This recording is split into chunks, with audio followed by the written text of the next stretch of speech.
안녕하세요. 야단 만개입니다. 바람 살랑이는 이 좋은 날, 잠시 마음 쉬어가실 수 있도록 조용한 이야기 한 자락 들려드릴게요. 편안히 앉으셔서 함께 해주세요. 옛날 조선시대 평양 저작거리에는 갑칠이란 백정이 있었습니다. 이 갑칠이는 말수가 없고 조용한 사내였답니다. 헌데 칼솜씨 많은 평양 땅에서 견줄 자가 없었답니다. 갑칠아 다리살 두근다오. 나는 등심으로 한 금만 주게. 알겠습니다요. 금방 가져올 테니 기다리시오. 갑칠이가 칼을 몇 번 휘두르니 소고기가 기차게 썰렸습니다. 어찌나 날렵한지 베인 자국 하나 남지 않을 정도였지요. 하여간 칼 다루는 솜씨는 갑칠이가 제일이라니까. 덕분에 고기 맛이 죽지를 않는 구먼. 고맙네. 원 별 말씀을 살펴가시오. 한편 그런 갑칠이를 유심히 지켜보는 이가 있었습니다. 삿갓을 쓰고 처마 밑에서 조용히 몸을 감추고 있었지요. 하루 일을 마친 갑칠이가 집으로 향할 때였습니다.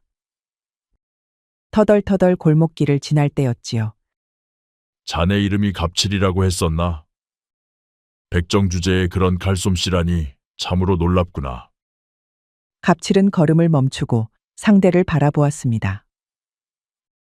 사내의 얼굴은 달빛 아래 반쯤 가려져 있었지요.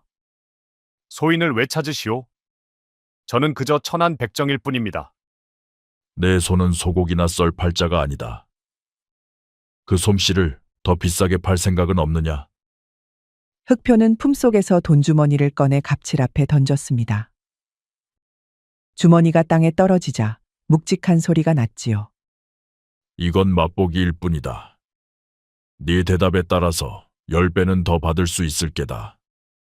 그때 멀리서 포졸들의 횃불이 보였습니다. 누구냐? 밤중에 무슨 일이냐? 갑칠은 돈주머니를 슬쩍 발로 찼습니다. 그러자 번개같이 흑표의 손으로 되돌아갔지요. 사람 잘못 보셨으니 그만 가보시오. 소인은 소 잡는 일밖에 모릅니다요. 포졸들이 다가오자 흑표는 그림자 속으로 사라졌습니다. 지켜보던 갑칠은 땀에 젖은 이마를 닦았지요. 백정 주제에 밤늦게 돌아다니다니. 어서 썩 집으로 돌아가거라. 아이고, 용서해 주십시오, 나리님들. 소인은 지금 물러갑니다요. 이른 아침 푸죽간 달봉어른이 칼을 갈고 있었지요. 동이 트자마자 갑칠이가 들어왔습니다. 달봉걸은 갑칠이 출근했습니다요. 오냐 오늘도 일찍 왔구나. 달봉거른이 갑칠이를 슬쩍 보았지요. 어째 평소보다 기색이 좀 어두워 보였답니다. 갑칠아 오늘따라 생각이 많구나. 머리가 복잡하면 칼이 무뎌지는 법이다. 어르신 눈치는 당해낼 수가 없구먼요. 갑칠이는 어젯밤 있었던 일을 말했지요. 자객이 찾아와서 갑칠이의 솜씨를 사겠다는 말이었죠. 달봉 어르신은 혀를 찼습니다. 네가 처음 푸주간에 온 날이 눈에 선하구나. 그때는 어렸지요. 허나 그 눈빛은 예사롭지가 않았다. 헌데 칼솜씨는 더 범상치 않더구나. 달봉거른의 눈이 아련해졌지요. 이제 슬슬 네 내력을 말해줄 때도 되었지 않느냐. 죄송합니다요. 그건 어르신까지 위험해질 수 있어서. 네 뜻이 그렇다면 알겠다. 달봉거른은 갑칠이의 어깨를 두드려 주었습니다. 내가 해줄 말은 하나뿐이다. 칼은 주인에 따라 귀천이 정해지는 법이다. 무엇을 베건 도리에 맞아야 할 것이야. 명심하겠습니다요, 어르신. 갑칠은 조용히 고개를 숙였습니다. 그럼 어르신, 일거리 어디 없습니까요? 몸이 근질근질합니다요. 오냐 그렇지 않아도 오늘은 특별한 일거리가 있다. 어르신도 참, 이런 일거리는 듣도 보도 못했는데 말이지. 달본기의 지시로 갑칠이는 기방거리로 향했습니다. 생전 처음 보는 화려함에 갑칠의 눈이 휘둥그레졌지요. 백정 주제에 무슨 일로 오셨소? 여기는 당신 같은 천한 이가 올 곳이 아니오. 귀한 손님이 소고기를 찾는다 하여 왔소. 그때 화려한 비단 옷을 입은 여인이 나타났습니다. 평양 제일의 기생인 금화였지요. 금화는 고운 얼굴에 미소를 띠고 있었습니다. 어서 들어오시게. 귀한 손님이 특별한 고기를 청했다네. 금화는 갑칠을 안으로 이끌었습니다. 그녀의 향기가 갑칠의 코끝을 스쳤지요. 소문은 익히 들었다네. 칼솜씨가 평양 제일이라지? 소인은 그저 백정 나부랭이로 소이다. 하루하루 소고기나 써는 자이지요. 금화는 술잔을 들어 갑칠에게 건넸습니다. 그녀의 손가락이 의도적으로 갑칠의 손에 닿았지요. 내 본래 모습은 그게 아닐 터이다. 어째 내 눈에는 범상치 않은 사내가 보이는구나. 금화의 눈빛이 그를 꿰뚫어 보는 듯 했지요. 칼솜씨가 뛰어난 이는 여인네 다루는 솜씨도 뛰어난 법이다. 금화의 요염한 웃음에 갑칠은 정신이 나갈 것 같았답니다. 그러자 금화는 갑칠의 손을 붙잡고 안으로 잡아 끌었지요. 자, 그럼 어디 솜씨 좀 부려보아라. 아이고, 지친다야. 좋긴 한데 힘들어서 자주는 못할 일이로고. 갑칠이 기방에서의 일을 마치고 돌아가는 길이었습니다. 강가를 지나는데 뒤에서 발자국 소리가 들렸지요. 다시 만나는군. 내 제안을 생각해 보았나? 소인은 이미 말씀드렸사옵니다. 도리에 어긋나는 일은 할 수 없사옵니다. 흑표는 한 걸음 다가와 갑칠의 귓가에 속삭였습니다. 네가 누군지 알고 있다. 억울하게 역적으로 몰려 죽은 절제사 가뵐이 바로 네 부친이지. 갑칠은 기겁을 하였지요. 아니, 그걸 어찌 아셨습니까? 그 칼솜씨 숨긴다고 숨겨지는 것이 아니지. 그의 목소리는 뱀처럼 차갑고 독했지요. 명문무가의 자손이 백정일이나 하는 게 억울하지 않느냐? 갑칠의 눈빛이 흔들렸습니다. 이번 일은 네 아버지의 원수를 갚을 기회이기도 하다. 곧 다시 찾아오마. 그때는 현명한 선택을 하길 바라겠다. 흑표는 서찰 하나를 남기고 어둠 속으로 사라졌습니다. 갑칠은 서찰에 적힌 주소대로 따라왔지요. 그러자 생전 처음 보는 고래등 같은 기와집이 있었습니다. 뭔 집이 이리도 크다냐? 문을 두드리니 머슴이 나와 사랑채로 안내했습니다. 대감마님, 갑칠이가 왔사옵니다. 방에는 풍채 좋은 대감이 상석에 앉아 있었습니다. 그의 곁에는 흑표가 있었지요. 잘 왔다. 내가 바로 병판 박한수다. 소인 같은 천한 백정을 불러주시니 황공하옵니다. 어떤 일로 소인을 찾으셨사옵니까? 갑칠은 공손히 절을 올렸습니다. 홍경래의 난을 아느냐? 그 사건을 모르는 이가 있겠습니까? 그때 많은 무관들이 죽었다. 병판 박한수는 술상을 가져오게 하였습니다. 큰 술상에는 듣도 보도 못한 안주가 차려져 있었지요. 허나 갑칠은 신경조차 쓸 수 없었습니다. 긴장감으로 목이 타들어갔습니다. 그중 강씨 성을 가진 장수도 있었지. 가뵐이라는 이였는데 들어본 적 있나? 갑칠의 손이 미세하게 떨렸습니다.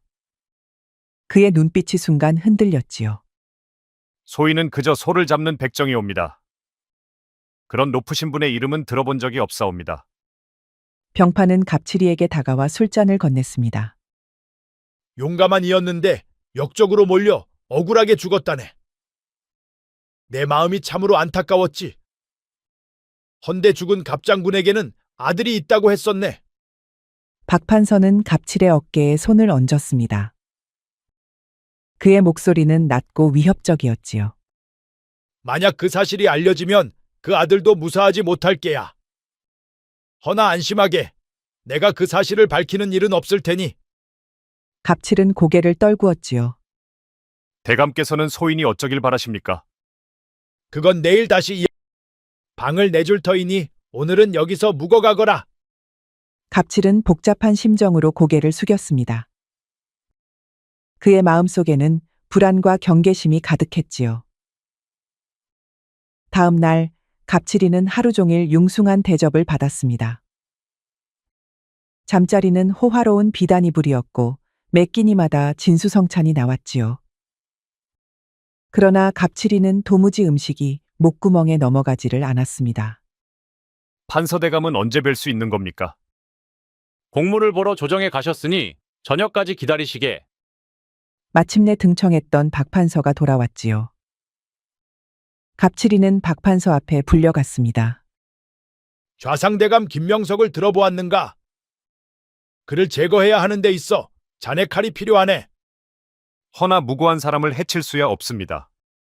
박판서의 눈빛이 날카로워졌습니다. 그리고는 품속에서 무언가를 꺼냈지요. 이건 가뵐의 무관패일세. 이걸 어찌 대감께서? 자네 부친이 돌아가시기 전 나에게 남긴 물건이라네. 어떤가? 이제 날 믿겠나? 갑칠이는 무관패를 들고 부들부들 떨고만 있었답니다. 그 사이 박판서는 갑칠이의 귀에 대고 속삭였지요. 이번 일은 자네에게도 중요하네. 부친의 복수를 할 기회란 말일세. 자네 아버지를 모함한 자들은 좌상의 보호를 받고 있네. 그게 정말입니까? 끓어오르는 복수심에 갑칠이의 눈이 시뻘개졌습니다. 박판서는 잔인하게 웃었지요. 부디 이 기회를 놓치지 말게나. 갑칠이의 눈에 복잡한 감정이 교차했습니다. 잠시 생각할 시간을 주십시오. 사흘을 주겠다. 현명한 선택을 기대하겠네. 갑칠은 조용히 자리에서 일어났습니다. 허나 그의 마음속에는 격렬한 폭풍이 일고 있었지요.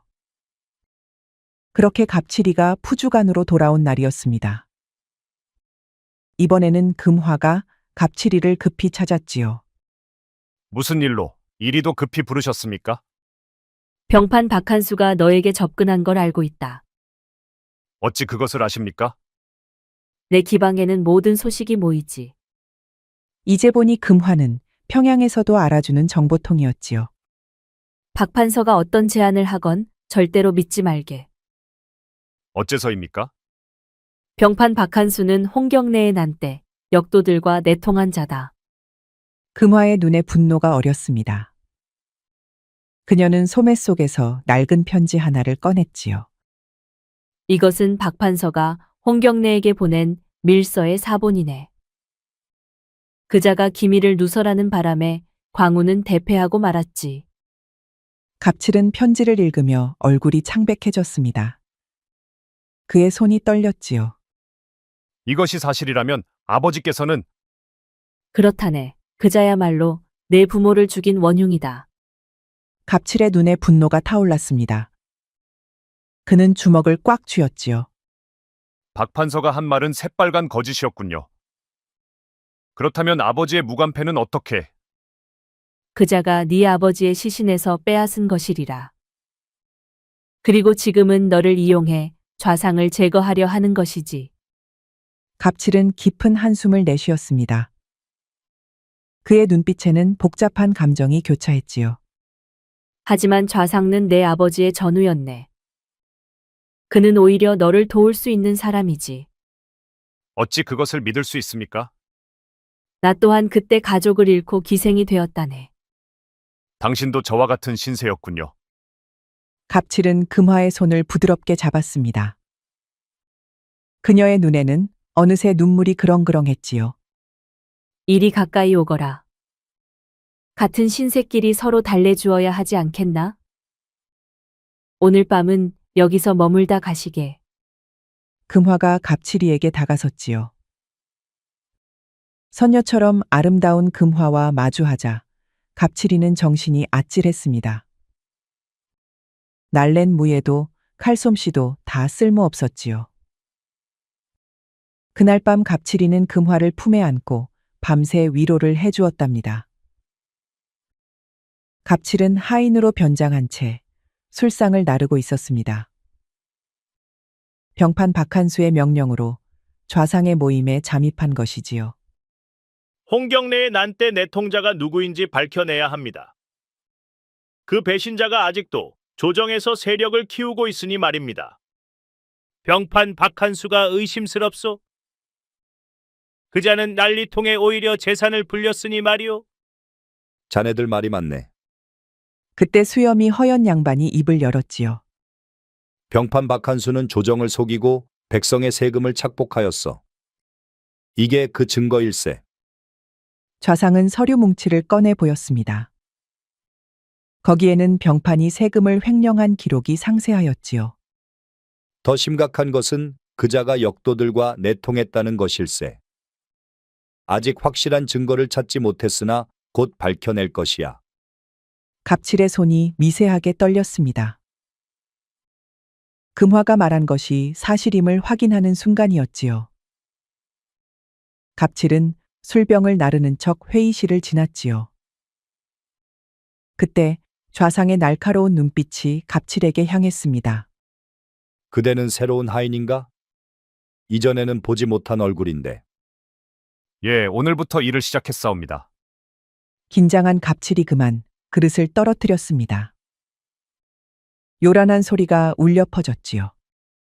송구하옵니다. 얼른 치우겠습니다요. 갑칠은 하인처럼 연기하며 깨진 그릇을 쓸어 담았지요. 허나 좌상은 그를 유심히 관찰하는 것이었습니다. 내 눈빛이 예전에 본 것 같다. 어째 범상치가 않구나. 자세히 보게 고개를 들어보거라. 갑칠의 심장이 빠르게 뛰었습니다. 그는 고개를 숙인 채 빠르게 자리를 피했지요. 저 하인을 잡아라. 뭔가 수상하구나. 회의실을 지키던 하인들이 덤벼들었습니다. 사방에서 방망이와 장대가 날아들었지요. 갑칠이는 몸을 날려 죄다 피해버렸답니다. 보통 놈이 아니구나. 간자가 틀림없다. 어서 저놈을 붙잡아라. 하인들이 갑칠이의 뒤를 쫓았습니다. 그러나 갑칠이는 순식간에 사라져버리고 말았지요. 10년 감수했구나. 그나저나 금화방주의 말이 사실이었어. 박판서 그 작자가 나의 진짜 원수였단 말이지. 갑칠이는 박판서의 못된 꾀에 치를 떨었답니다. 도대체 얼마나 간악한 자란 말입니까? 복수심에 불타는 갑칠이를 오히려 이용하려 들다니요. 이제 여기를 어떻게 빠져나간다? 그때 갑자기 뒤에서 발자국 소리가 들렸습니다. 갑칠은 재빨리 몸을 숨겼지요. 달빛 아래 한 젊은 처녀가 다가오고 있었습니다. 숨어 있지 말고 나오셔요. 해치려는 것이 아닙니다. 어째 저 처녀는 거짓말을 하는 것 같지가 않았습니다. 하여 갑칠은 멋쩍게 모습을 드러냈지요. 당신이 오늘 아버지의 모임에 잠입한 사람이군요. 저는 소월이라고 해요. 갑칠이라 합니다, 아씨. 소월의 얼굴에 안도의 미소가 번졌습니다. 어째 갑칠이가 나쁜 사람 같지가 않았습니다. 무서운 자객일 줄 알았는데 눈빛이 선한 것이 호감이 갔지요. 아버님의 암살을 멈춰주세요. 제 아버지라고 감싸는 것이 아닙니다. 아버님은 나라를 생각하는 좋은 분이어요. 소월은 갑자기 고개를 숙였습니다. 양반가 아씨라고 하기엔 너무나 솔직했지요. 갑칠도 소월의 진실된 태도에 마음이 끌렸습니다. 그의 마음 속에 결심이 서렸지요. 아씨의 말을 믿겠습니다. 그럼 이제부터 제가 저와 함께 가시지요. 진짜 배신자의 진면목을 봐야 하지 않겠어요? 갑칠과 소월은 북방으로 말을 달렸습니다. 행선지는 병판의 비밀 금광이었지요. 과거 홍경래가 군자금을 모으던 곳이지요. 이제는 병판의 자금줄이 되었답니다. 박판서의 그 엄청난 부가 다 여기서 흘러나온 것이군. 지켜보는 동안에도 인부들이 금광석을 실어 날랐습니다. 한켠의 가마아에선 금을 구워내고 있었지요. 딱 봐도 엄청난 금이 이곳에서 솟아나고 있었습니다. 병판의 사람들이 이미 움직이고 있을 테니 조심해야 합니다. 소월의 말이 차에 끝나기도 전이었죠. 숲속에서 날카로운 화살 소리가 들렸습니다. 갑칠은 재빨리 소월을 끌어당겨 나무 뒤로 숨겼지요. 매복이다. 조심하시오. 갑칠이 네가 배신할 줄 알았다. 진짜 배신자를 찾아낸 것뿐이오. 시끄럽다. 여봐라, 판서대감의 명령이시다. 저놈과 여자 모두 죽여라. 흑표의 차가운 목소리가 안개 속에서 울려 퍼졌습니다. 그러자 검은 복장의 사병들이 안개 속에서 나타났습니다. 갑칠은 소월을 뒤로 밀어내며 도축칼을 꺼냈지요. 도망치시오. 내가 시간을 벌 테니. 함께 가야 해요. 당신 혼자서는 감당할 수 없어요. 사병들의 공격이 시작되었습니다. 갑칠은 도축칼을 휘두르며 맞서 싸웠지요. 그의 칼솜씨는 신들린 것 같았답니다. 소월아 씨, 저 바위 뒤로 피하시오. 소월은 뒤로 물러섰지만 곧 절벽 끝에 몰리고 말았습니다. 그때 흑표가 안개 속에서 나타났지요. 먼저 그 여자부터 처리하마. 흑표는 소월을 향해 날카로운 비수를 던졌습니다. 갑칠의 눈이 번쩍였습니다. 그리곤 도축칼을 던져 공중에서 비수를 막아냈지요. 쇳소리와 함께 두 칼이 부딪혀 떨어졌습니다. 어딜 감히 넘보느냐.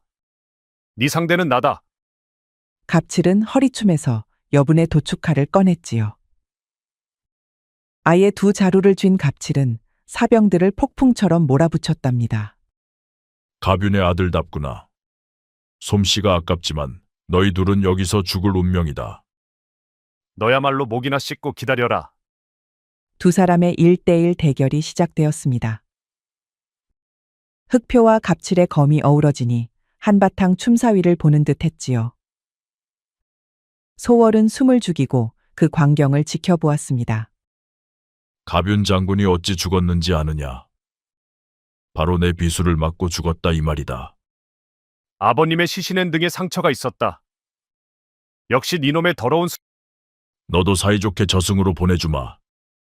흑표가 독이 묻은 비수를 소나기처럼 뿌렸습니다. 허나 갑칠이는 빗속을 달려나갔지요. 그러더니 도축칼을 번개처럼 휘둘렀답니다. 긴 비명소리가 터져 나왔습니다. 갑칠의 칼에 두 동강이 난 흑표가 절벽 아래로 떨어졌습니다. 그러자 다른 사병들은 거미 새끼처럼 흩어졌답니다. 괜찮으신가요, 무사님? 저런 상처가 심합니다. 괜찮소.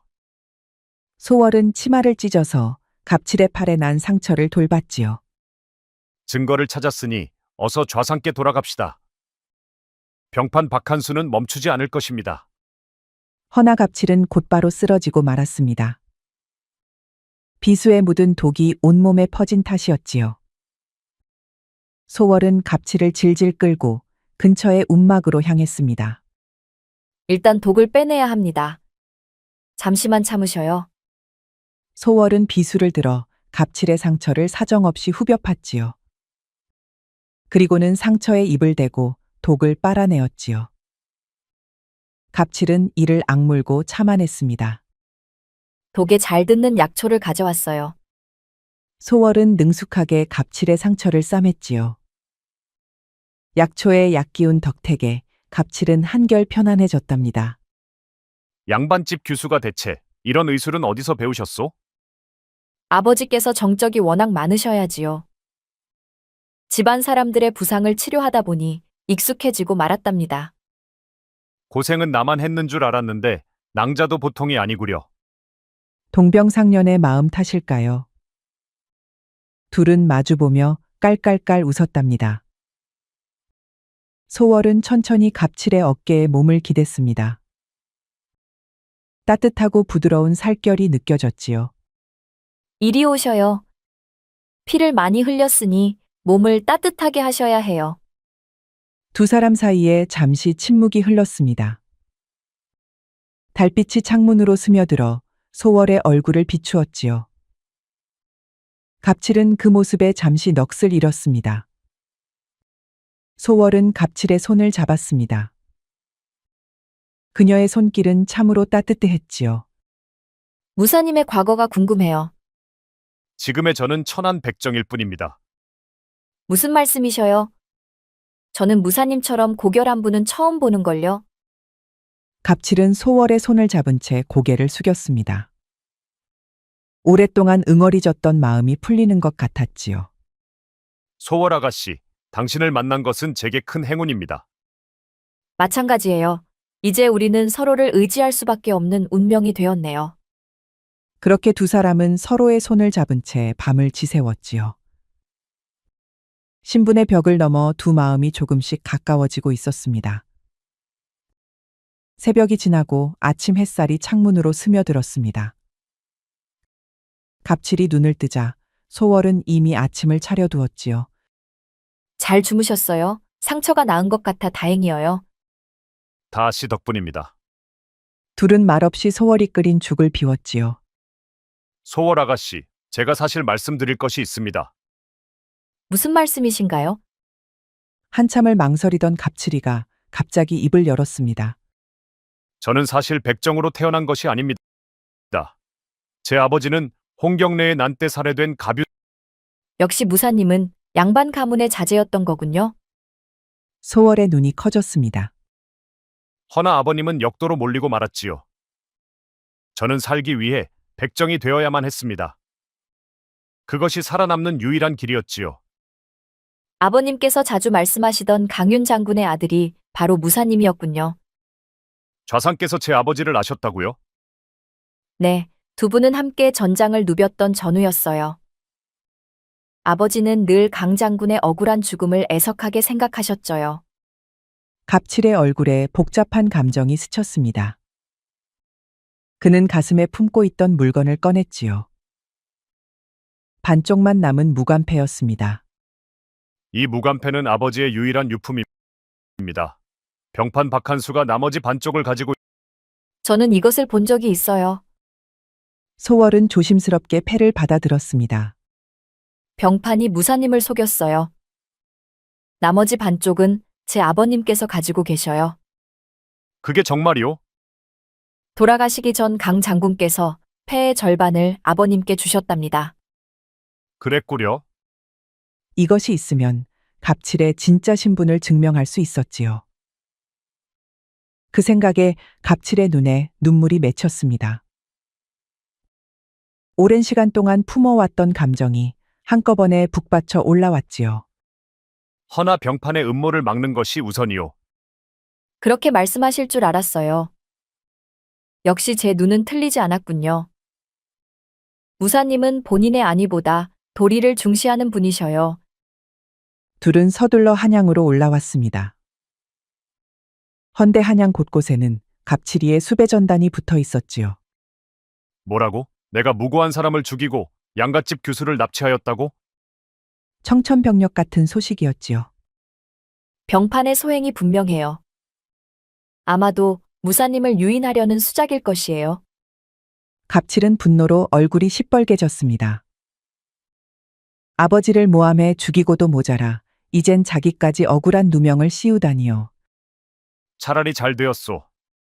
내 직접 병판을 만나 모든 것을 정리해야겠소. 아니 그게 무슨 말씀이세요? 거기가 어떤 곳인지 알기나 하셔요? 병판의 저택에는 사병이 바글바글했고 이름난 무사들도 한가득이었지요. 그런 용담호열에 혼자 들어가다니요. 제가 아버님께 말씀드리겠어요. 분명 아버님께서는 제 말을 들어주실 거예요. 딸이 납치당했다는데 참아줄 아버지가 어디 있겠소? 아마 좌상께서는 이 갑칠이에게 화가 단단히 나셨을 것이오. 하기사 소월과 갑칠이가 무단으로 나왔으니까요. 아마도 좌상의 집은 소월을 찾느라 난리가 났을 것입니다. 아씨는 돌아가서 아버님을 안심시키시오. 무사님은 어쩌시려고요? 이건 내 문제요. 오랫동안 미뤄왔지만 이제 정리를 해야 할 순간이 왔소. 소월은 걱정스러운 눈빛으로 갑칠을 바라보았습니다. 그녀의 손이 그의 팔을 잡았지요. 위험할 거예요. 병판은 당신을 죽이려 할 거예요. 갑칠은 소월의 손을 부드럽게 잡았습니다. 그의 눈빛은 따뜻했지만 단호했지요. 이번만은 내 부탁을 들어주시오. 소월도 더는 말릴 수 없었지요. 그녀의 눈에서 눈물이 흘러내렸습니다. 부디 몸조심하셔요. 꼭 돌아오겠소. 돌아와서 당당히 그대의 옆에 설 것이오. 갑칠은 병판 박한수의 저택 앞에 당당히 섰습니다. 그는 더 이상 굽실거리는 백정이 아니었지요. 백정 주제에 감히 어딜 들어오려고 하느냐? 여러 소리 말고 병판께 갑칠이가 왔다고 전하시오. 하인은 갑칠의 기세에 당황하여 안으로 들어갔습니다. 잠시 후 대문이 활짝 열렸지요. 호랑이를 잡으려면 호랑이 굴에 들어가야 하는 법. 갑칠이 이놈, 여기가 어딘 줄 알고 들어왔느냐? 안으로 들어서자 수많은 사병들이 갑칠이를 포위하였지요. 그래도 갑칠이는 조금도 위축되는 기색이 없었습니다. 판서대감, 이제 그만 악행을 멈추시오. 하늘이 두렵고 사람들의 눈이 두렵지도 않소? 박판서는 갑칠이의 기세에 찔끔하였지요. 허나 박판서도 보통 내기가 아니었습니다. 용기는 가상하다만 니놈은 여기서 죽을 것이야. 박판서가 호령하자 사방팔방에서 사병들이 덤벼들었습니다. 악하는 죄를 뉘우치는 법이 없구려. 그렇다면 원수를 베고 정의를 바로쓸 뿐이오. 갑칠은 두 자루의 도축칼을 꺼내 들고 사병들 한복판에 뛰어들었지요. 하여튼 갑칠이에게 다가온 것들은 모조리 베었습니다. 창을 찌르면 창대를 베고 칼을 휘두르면 칼을 든 손목을 베었지요. 그러니 어디 털끝만큼이라도 다가오겠습니까? 사병들은 그야말로 추풍낙엽이었지요. 역시 보통 내기가 아니구나. 허나 박판서는 비장의 무기가 있었습니다. 여봐라, 죄수들을 데려오거라. 박판서가 호령하니 사병들이 누군가를 끌고 왔지요. 이제 보니 기생집 금화 방주가 아니겠습니까? 당장 칼을 버리지 않으면 이 계집의 목숨은 없다. 갑칠아, 난 상관없으니 이것들을 모조리 베어버리거라. 금화는 그렇게 울부짖었지요. 허나 갑칠이는 차마 금화를 버릴 수가 없었습니다. 하여 도축칼을 바닥에 던지고 말았습니다. 그러자 사병들이 다가와서 갑칠이를 꽁꽁 묶고 말았지요. 잘했다. 놈을 관아에 끌고 가거라. 거기서 저놈의 목을 베어야겠다. 갑칠, 네가 관아 습격을 모의하고 양반과 규수를 욕보인 죄는 사형에 해당한다. 할 말이 있느냐? 갑칠은 포승줄에 묶인 채 관아 마당으로 끌려 나왔습니다. 온갖 고초에 시달린 갑칠이는 눈에 띄게 수척하였지요. 허나 그 눈빛은 당당했습니다. 소인은 결백하옵니다. 이 모든 것은 병판대감의 음모이옵니다. 병판이 했다는 증거가 있느냐? 없다면 너는 병판을 모함한 죄까지 받게 되리라. 그때 관아의 문이 활짝 열렸습니다. 좌상이 관복 차림으로 들어섰지요. 잠시 기다리시게.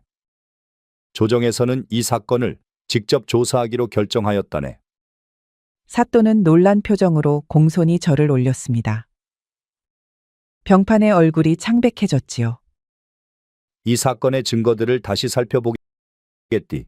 먼저 갑칠이가 관아 습격을 모의했다는 증거는 좌상은 병판이 제시한 증거들을 하나씩 검토하며 모순점을 지적했습니다. 그의 날카로운 질문에 거짓 증인들은 말을 더듬기 시작했지요. 그리고 양반과 규수를 욕보였다는 혐의는 어떤 증거가 있는가? 그때 재판정 뒤편에서 또 다른 인물이 나타났습니다. 소월이었지요. 그녀는 당당한 걸음으로 앞으로 나섰습니다. 저는 좌상대감의 여식인 소월이라 하옵니다. 갑칠은 저를 구해준 은인이며 결코 여인을 욕보일 인물이 아닙니다. 재판정이 술렁였습니다. 병판의 얼굴이 일그러졌지요. 그렇더라도 제 집을 습격하여 수많은 사람을 살상한 죄는 명백하오이다. 저 백정은 상해죄의 살인죄로 목이 베어야 마땅하오. 허나 좌상은 태연했지요. 역적을 친 것이 어찌 죄가 되어? 역적이라니 설마 나에게 그런 망발을 하신 것이오? 박판서가 길길이 날뛰었지요. 허나 좌상은 침착하게 문서를 가져오게 하였습니다. 이것은 내 딸 소월이 입수한 홍경래의 기밀 서찰이오. 병판이 반란군과 내통하여 관군을 함정에 빠뜨린 증거가 그대로 있소이다. 그러자 관아에 모인 사람들이 술렁이기 시작했습니다. 병판의 얼굴은 흑빛으로 변했지요. 마침내 사또가 판결을 내렸습니다. 갑치를 모든 혐의에서 석방하며 대신 병판 박한수를 체포하도록 하라. 허나 박 판서는 재판 도중 혼란을 틈타 도주하였지요. 저택으로 돌아온 박 판서는 급히 짐을 꾸리고 있었습니다. 금은보화를 남김없이 챙겨라. 박 판서는 집안 재산을 부지런히 모았지요. 이걸 가지고 천국으로 달아날 생각이었습니다. 그때 갑자기 방문이 열리며 갑칠이 나타났습니다. 네가 어떻게 여기까지? 내 부모님과 무고한 백성들의 원한을 갚으러 왔습니다. 갑칠의 손에는 도축칼이 들려 있었지요. 병판은 벽으로 물러서며 공포에 떨었습니다. 제발 목숨만은 살려주게. 내가 가진 모든 재산을 드리겠네. 돈으로 목숨을 살 수 있다고 생각하시오? 내 아버지의 목숨도 무고한 백성들의 목숨도 돈으로 살... 박 판서는 비굴하게 무릎을 꿇었습니다. 그의 얼굴에서 평소의 오만함은 온데간데 없었지요. 내가 잘못했네. 용서해주게. 갑칠은 잠시 생각에 빠졌습니다. 그러나 병판 박한수의 눈빛에 교활함이 스쳤지요. 그는 갑자기 숨겨둔 칼을 빼들어 갑칠을 공격했지요. 끝까지 비겁하군요. 허나 갑칠은 단 한 번의 움직임으로 병판의 칼을 피하고 그를 제압했습니다. 갑칠의 도축칼이 어느새 병판의 목에 닿았지요. 여기서 당신을 죽이면 오히려 돕는 셈이겠지. 조정의 심판을 받아 모든 죄를 밝힐 것이오. 박 판서는 모든 것을 포기한 듯 고개를 떨구었습니다. 그의 어깨가 절망으로 떨렸지요. 그리하여 박 판서는 지금까지의 죗값을 받게 되었습니다. 모든 죄가 낱낱이 밝혀진 박 판서는 그대로 형장의 이슬이 되었지요. 며칠 후 갑칠은 좌상의 집을 찾았습니다. 좌상은 갑칠이 가진 무관패에 자신이 가지고 있던 반쪽을 넘겨주었습니다. 이걸로 내 신분을 증명할 수 있게 되었구나. 참으로 감사드립니다, 좌상대감. 이걸로 가뵐 장군의 빚을 조금이나마 갚은 셈이 되었다. 갑칠은 깊이 고개를 숙여 감사를 표했습니다. 그의 눈에는 감격의 눈물이 맺혔지요. 이 은혜 목숨 바쳐 보답하겠습니다. 아닐세. 그보다 나라에 충성하여 훌륭한 무사가 되도록 하게나. 그리하여 좌상은 조정에 상소를 하였습니다. 박판서 체포에 공을 세운 갑칠이에게 무관직을 수여하도록 하였지요. 당당한 청년 무관이 된 갑칠은 달봉을 찾아갔습니다. 달봉거르는 기쁨의 눈물을 흘렸지요. 내 칼이 이제야 올바른 곳을 향하게 되었구나. 이 늙은이는 더 바랄 것이 없다. 이게 다 어르신의 가르침 덕분입니다. 또한 갑칠이는 금화를 찾았습니다. 둘은 서로를 마주보며 한동안 말이 없었습니다. 소월 교수와 약혼하였다는 소문은 들었다. 방주의 도움은 평생 잊지 않을 것입니다. 허나 금화의 눈에는 아쉬움이 가득하였지요. 이제 더 이상은 볼 일이 없겠구나. 허나 만약 외로워진다면 언제는 나를 찾아오거라. 갑칠이는 말없이 고개를 숙이고는 기방을 나섰지요. 이듬해 봄, 무관 갑칠과 소월의 혼례식이 거행되었습니다. 마을 사람들이 모두 모여 이 특별한 날을 축하했지요. 두 사람의 앞날에 복이 깃들기를 바라노라. 혼례식을 마친 후 신랑과 신부는 신방으로 향했습니다. 서방님, 초막에서 어깨를 맞대고 있던 밤을 기억하시나요? 어찌 그날을 잊겠소. 전 그때부터 알았습니다. 서방님이 제 서방이 되실 줄 알았어요. 그렇소? 난 꿈에도 몰랐는데. 두 사람은 서로를 바라보며 행복한 미소를 나누었습니다. 둘의 사랑은 신분의 벽을 넘어 더욱 깊어졌지요. 그렇게 행복하게 맺어진 갑칠이와 소월은 오래도록 사랑을 나누었습니다. 무관이 된 갑칠이는 이후로 혁혁하게 공을 세웠습니다. 마침내 그 벼슬이 도절제사에 달하니 아버지 가뷴 장군 이상으로 출세하였지요. 한편 그 옆에는 항상 소월이 있었습니다. 소월은 음으로 양으로 장군 갑칠을 보필하였지요. 그리하여 오랫동안 해로한 두 사람은 죽는 날까지 함께였다고 하네요. 사람의 일생이 참으로 다양합니다만 저 두 사람만큼 행복할 수 있다면 좋겠습니다. 우리 영상을 시청하신 모든 분들께 행복이 가득하길 기원하겠습니다. 구독과 좋아요, 알림 설정 부탁드려요. 이후에도 재미난 이야기가 많이 준비되어 있으니 다른 영상도 꼭 보러 와주세요.